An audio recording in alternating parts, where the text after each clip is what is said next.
उसी टाइम तुरंत काट करके, और इसका मैंने बाजू और ये सीने का एक पीस भी खाया था।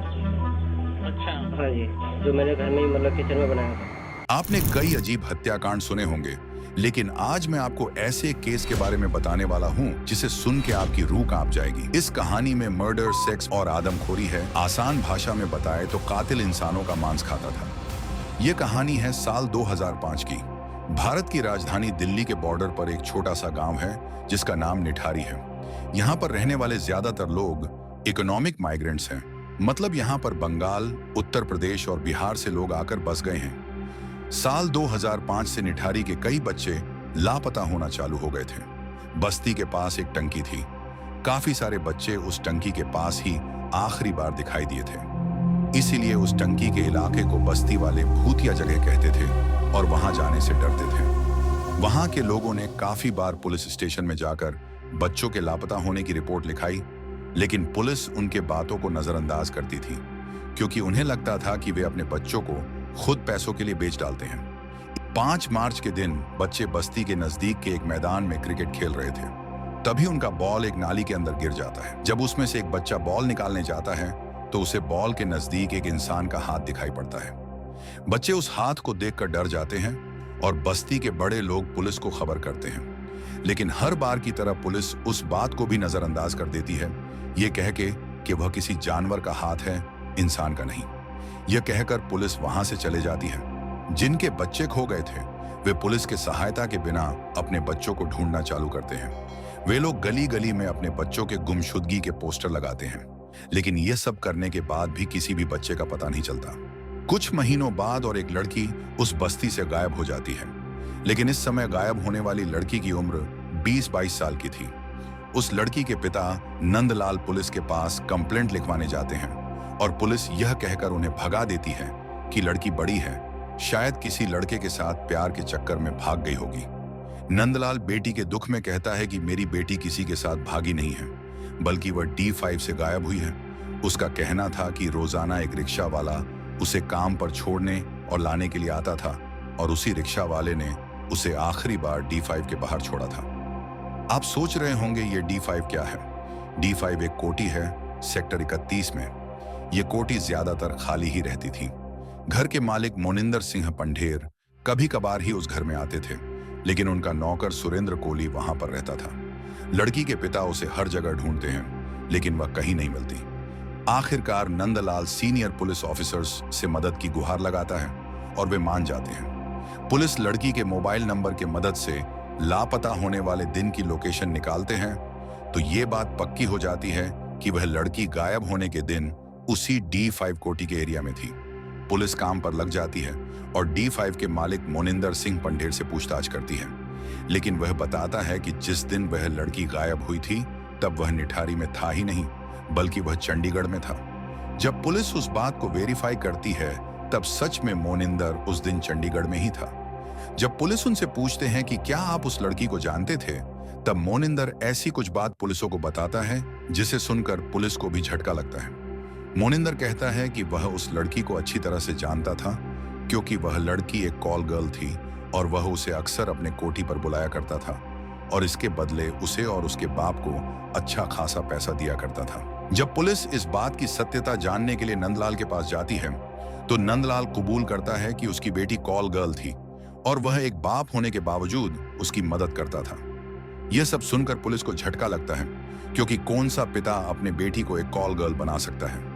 खैर, केस आगे बढ़ता है और पुलिस हर जगह से नंदलाल की बेटी के खूनी को ढूंढने का प्रयास करती है। तभी एक दिन उसका मोबाइल चालू होता है। जब पुलिस फोन को ढूंढती है तो उन्हें पता चलता है कि फोन को कई बार बेचा गया था। आखिरकार सिम कार्ड के मदद से पुलिस नंदलाल की बेटी जब गायब हुई थी तब के कॉल रिकॉर्ड्स निकलती है और उन्हें पता चलता है कि सुरेंद्र कोली, जो मोनिंदर का नौकर था, उसने उस लड़की को उस रात कॉल किया था। पुलिस जल्द से कार्रवाई करती है और सुरेंद्र कोली को जेल में डालकर पूछताछ करना चालू करती है। पूछताछ के दौरान सुरेंद्र ऐसे कुछ राज खोलता है जिसे सुनकर आप शॉक हो जाओगे।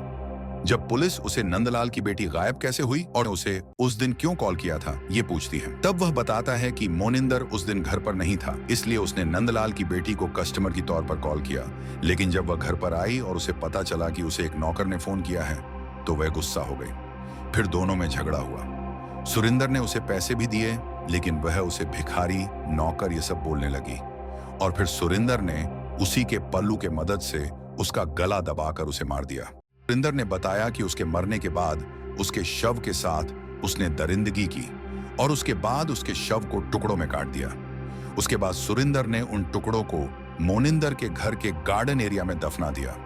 जब पुलिस सुरिंदर से और जानकारी प्राप्त करने के लिए और सवाल करती है, तब उसके मुंह से उन बस्ती के लापता हुए बच्चों के बारे में भी निकल जाता है। पहले तो पुलिस को कुछ समझ नहीं आता, लेकिन जब सुरिंदर आगे की कहानी बताता है, तब पुलिस की पैरों के नीचे से जमीन खिसक जाती है। सुरिंदर पुलिस को बताता है कि बस्ती के बच्चों को वही किडनैप करता था।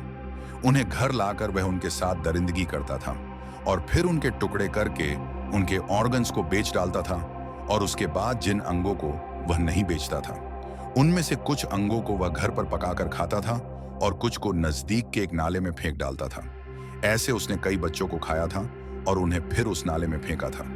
अगले दिन पुलिस पहले गार्डन एरिया में खोदना चालू करती है और उन्हें नंदलाल की बेटी के अवशेष मिलते हैं। फिर उसके बाद वे नाले में बच्चों के अवशेष ढूंढते हैं, तो उन्हें वहां पर प्लास्टिक बैग में उन बच्चों के हाथ, पैर, ये सब अंग मिलते हैं। जब पुलिस को अवशेष मिलते हैं, तो नजदीक ही उन बच्चों के माँ बाप अपने दिल पर पत्थर रखकर और आंखों में आंसू लेकर यह मंजर देख रहे होते हैं। सोचिए, यह कितना भयानक प्रसंग होगा, जहां माता पिता अपने बच्चों के कंकालों को नाले से बाहर निकालते वक्त देख रहे होंगे। कुल मिलकर पुलिस को उस दिन 17 कंकाल मिले। सुरिंदर को जब गुमशुदा बच्चों के फोटोज दिखाए, तो उसने कबूल किया कि उसने ही उन गुमशुदा बच्चों को मारा है। पुलिस के अनुसार 31 बच्चे सुरिंदर के विक्टिम थे। इसके बाद पुलिस सुरिंदर और मोनिंदर को गिरफ्तार कर लेती है। दोनों पर कई साइकोलॉजिकल टेस्ट किए जाते हैं और उसमें यह पता चलता है कि सुरिंदर कोहली को लगता था कि वह नामर्द है और इसीलिए वह उन बच्चों के साथ दरिंदगी करता था। उन टेस्ट से यह भी पता चलता है कि सुरिंदर को हमेशा एक सफेद साड़ी में एक औरत दिखाई देती थी और वह उस पर हंसती थी, और इन्हीं सारी चीजों के वजह से वह एक दरिंदा बन गया था।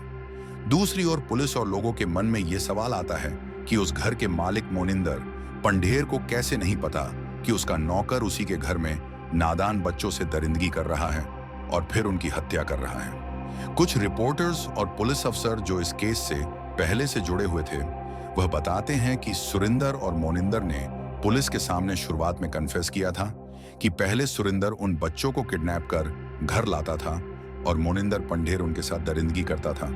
फिर वह सुरिंदर को दरिंदगी करने कहता था और उसके बाद सुरिंदर उन बच्चों के टुकड़े कर फेंक देता था।